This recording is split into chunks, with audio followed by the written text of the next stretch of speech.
Oh ya Siska, kita dengar-dengar Siska di masa S1-nya sudah pernah ke Thailand ya sebelumnya? Iya, alhamdulillah. Ya, Sebelumnya ini? di tahun 2016 itu terpilih menjadi perwakilan UIN. Wah, 2016. Iya. Wah, itu gimana ceritain dong? Kok bisa gitu? 2016 kalau nggak salah itu udah semester Semester 8 kan? bukan, 7? masih 7. semester 6, 6. Oh, semester Semester 6. 5. Oh, oke oke. Yes, semester Oke. 5 dan sampai Coba semester ceritain dong. 7. Ya. Aduh, ceritain ya. Oke, Ya. jadi itu awalnya itu saya mengikuti tes sejak tahun 2014. Nah, pada saat itu saya lulus sebenarnya dari tes pertama, semuanya saya sudah lulus. Namun ketika saya ditanya kembali sama waktu itu ada profesor yang luar biasa di fakultas kita. Jadi beliau Mhm. bertanya, Rizka, kamu siap nggak berangkat? Kalau seandainya kamu harus mencari uang sebanyak 10 juta untuk berangkat, apakah kamu siap? Nah, pertanyaan seperti itu. Nah, saya katakan saya tidak Oh, siap oke. karena emang saya berharap beasiswa ini emang full beasiswa gitu. Jadi saya ngomongnya seperti itu. Akhirnya di tahun 2014 Oke. itu saya dibatalkan, keberangkatan saya dibatalkan karena Ditunda ya, ditunda ya. tidak dibatalkan dan diganti dengan Dibatalkan. Wah. lain. Ya, itu di tahun Oke. 2014 gitu dibatalkan dan diganti dengan orang lain gitu. Jadi karena hanya alasan sepele karena Siska tidak ada duit gitu ngomongnya ke jurusan. Nah akhirnya Wah. ya sedih lah ya Oke. beberapa minggu gitu. Nah nggak nyangka di tahun 2016 saya mencoba ikut kembali.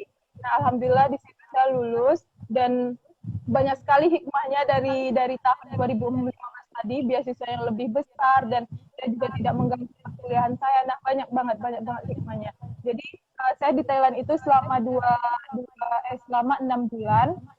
Alhamdulillah 6 bulan. Oke. 6 bulan itu tidak mengganggu jadwal kuliah saya dan akhirnya saya bisa tamat karena selama 6 bulan itu saya fokus mengerjakan skripsi karena juga di Thailand tidak begitu padat ya, tidak begitu banyak banyak tugas atau lain sebagainya. Jadi saya fokus mengerjakan skripsi. Sebelum ke Thailand itu saya sudah ujian gitu, proposal. Oke, udah proposal ya. Berarti sebelum 2016 sebelum sebelum sampai ke Thailand tuh udah proposal. Waktu di Thailand tuh ngerjain skripsi. Ya, jadi kemudian itu pas pulang itu 3 hari di rumah saya berangkat ke Aceh karena pada saat itu Wah. penelitian di Aceh menemui wali kota Banda Aceh. Nah itu cukup ngedown karena berada di Aceh selama 1 bulan ya dan menemui wali kota itu is not easy, nggak mudah. Jadi sampai Oke, jadi itu masih baru pulang, kemudian 3 hari di rumah, terus pergi ke Aceh ngambil data balik gitu. data dan untuk menemui wali kota itu gitu. Tapi alhamdulillah 2 minggu di Aceh saya menemui wali kota dan kemudian selama sebulan saya fokus untuk skripsi, ngerjain semuanya sambil komunikasi melalui email. Alhamdulillah dapat pembimbing yang luar biasa juga yang selalu mendukung gitu. Jadi kita komunikasinya via media sosial saja, email gitu. Nah, jadi Oke, itu waktu pengumpulan data skripsi ya. pengumpulan data Wah, skripsi. oke. Nah, jadi pulang itu selang waktu 2 minggu, alhamdulillah saya di ACC buat ujian. Nah, saya ujian dan alhamdulillah di semester 7 saya bisa menamatkan kuliah S1 begitu ceritanya. Wah, luar biasa. Ini nih teman-teman kita nih yang ada seleng curhat dari Bang Prayuda. Wah, 2016 saya masih skripsian katanya. Terus ada juga, wah ada koro-koronya juga gitu. Ada lagi dari Bang Sarfi yang udah gabung bersama kita. Ada dari Ika Riani Sriwijaya sama bergabung juga. Kak Musdani nanya, Siska 2014 itu bukannya tahun saya atau Siska salah tahun 2015? Nah, ini gimana? 2015. Benar, setelah kamu sudah. Oke, setelah kamu sudah ini ada juga nih pertanyaan dari Samudra.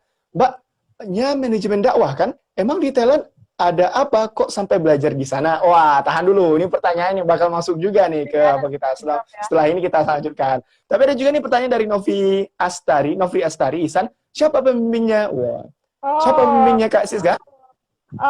Pak Mas Duki. Pak Mas Duki? Yes. Pak Mas Mas Duki, Duki kalau ya? bahasa Ocul ya. Yes, Pak Mas Duki namanya. Yang kenal setiap Oh, tahun man, belajar. bahasa Ocu.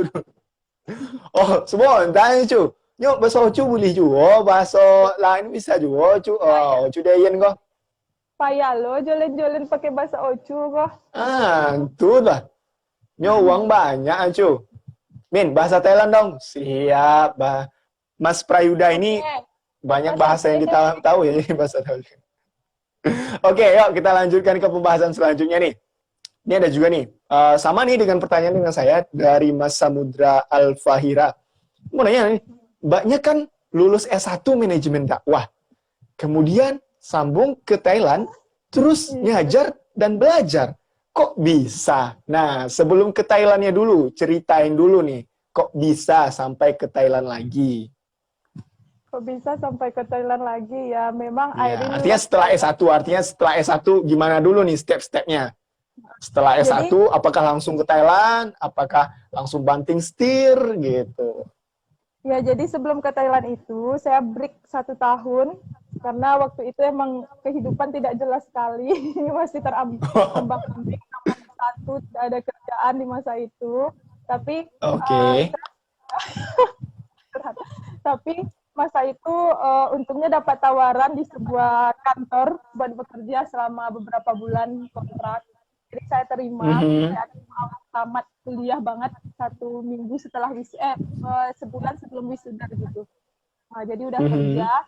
dan kemudian akhirnya saya katakan kepada jurusan di saat itu saya mau lanjut S2 juga kepada orang tua, ke semua orang gitu, dan saya katakan Mhm. saya sudah mendapatkan beasiswa padahal saya belum memiliki beasiswa sama sekali. Wah, bohong dong. Bohong dong. Ya, Atau itu doa ya. saya kira itu doa, cuman saya katakan sebenarnya awalnya ketika saya pulang exchange student, saya itu ditawarin untuk Mhm. S2 di sini, di S2. Cuman pada saat itu belum ada, ketika tahun 2016 itu belum ada beasiswa. Mereka memanggil saya, tapi mereka tidak memberikan beasiswa seperti itu gitu. Nah, jadi Oh, ya berarti sudah, dari kampus PSU, PSU ya dari manggil adek, ya, manggil Siska, terus bilang, ayo datang dong ke sini lagi gitu, belajar dulu di sini gitu. Ya, tapi kita nggak ada beasiswa gitu ya. Tapi tidak ada Oke. beasiswa gitu. Tapi makanya saya katakan semua orang, oh iya saya mau lanjut S2 di Thailand, saya mau ini gitu. Saya katakan saya sudah dapat beasiswa gitu. Jadi sembari itu doa, jika tidak saya dapatkan maka saya akan malu dan keluarga saya juga akan malu. Berarti saya punya motivasi untuk mendapatkan itu semua gitu. Jadi akhirnya Oke. selama 2 bulan bekerja, saya putuskan untuk berangkat ke Pare untuk mengikuti training IELTS 4 bulan begitu.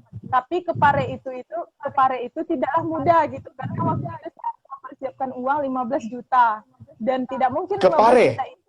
Iya, karena biaya pendidikan Oke. Pare itu sangat mahal. Jadi untuk 4 bulan itu saya menghabiskan biaya sebesar 11 juta pendidikan. Oke, 11 juta untuk 4 bulan.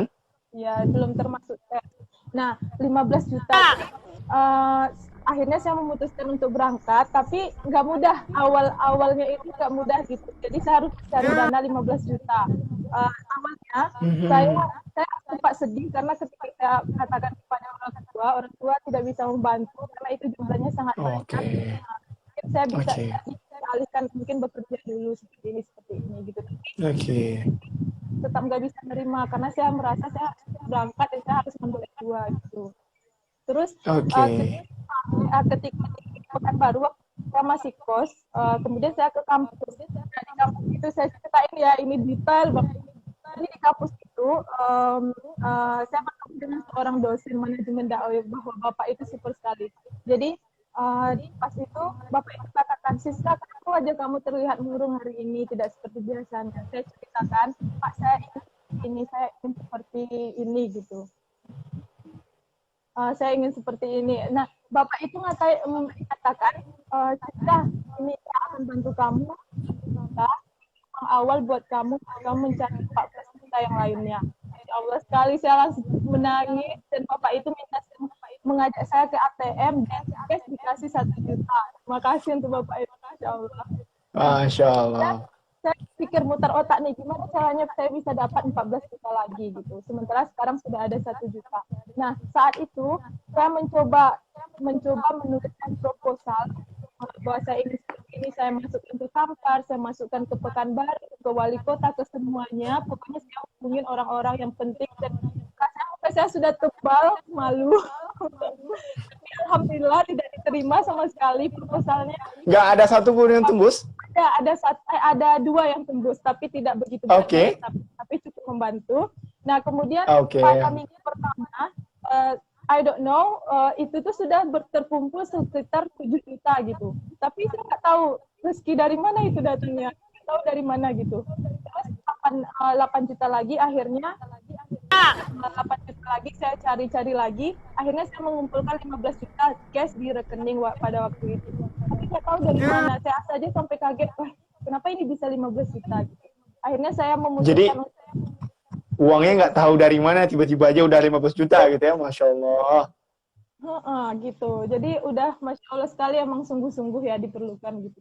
Jadi saya putuskan beli tiket dan berangkat ke Paris selama 4 bulan. Selama 4 bulan itu full banget, memang belajar ini 24 jam gitu, belajar IELTS.